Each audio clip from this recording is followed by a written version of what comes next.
За Эрдэнэ гишүүний асуултанд хариулъя.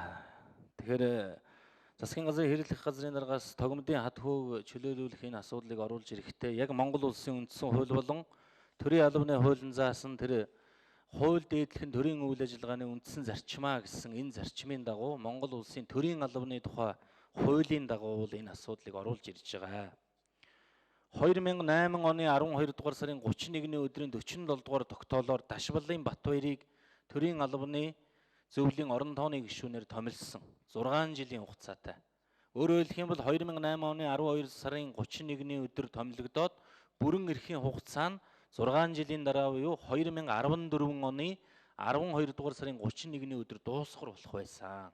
Энэ өөрөө төрийн албаны тухай хуулийн 34-ийн 5 заасан улсын их хурл зөвлөлийн орон тооны гишүүнийг 6 жилийн хугацаагаар томилно гэсэн заалтынхаа дагуу.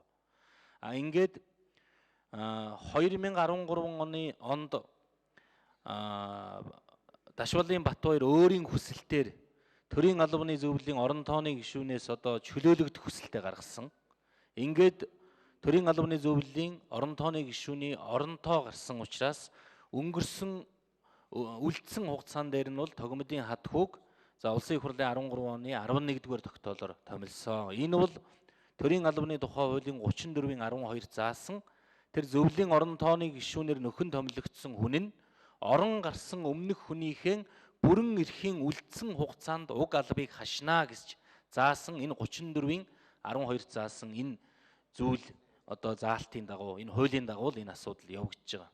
Өөрөөр хэлэх юм бол тогмодын хад хүү 13 онд анх томилогдохдоо яг одоо энэ заалтаар өмнө байсан орон тооны гишүүн Батбаяр гишүүнийхээ үлдсэн хугацаан дээр л ажиллах ийм одоо заалтаар томилогдож байсан. Энийг томилогдоход нь тэр томилгоон дээр нь бас улсын их хурлын гишүүд энийг ярьж ирсэн юм бэл.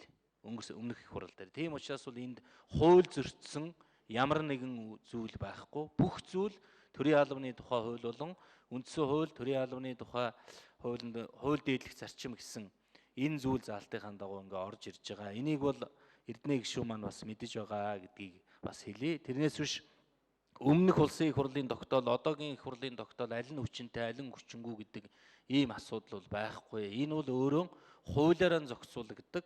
Улсын их хурл засгийн газар өөрөө хууль дээдлэх, хуулийг баримтлах, хэрэгжүүлэх ийм одоо үүрэгтэй учраас бол энэ асуудлын дагуу орж ирж байгаамаа. За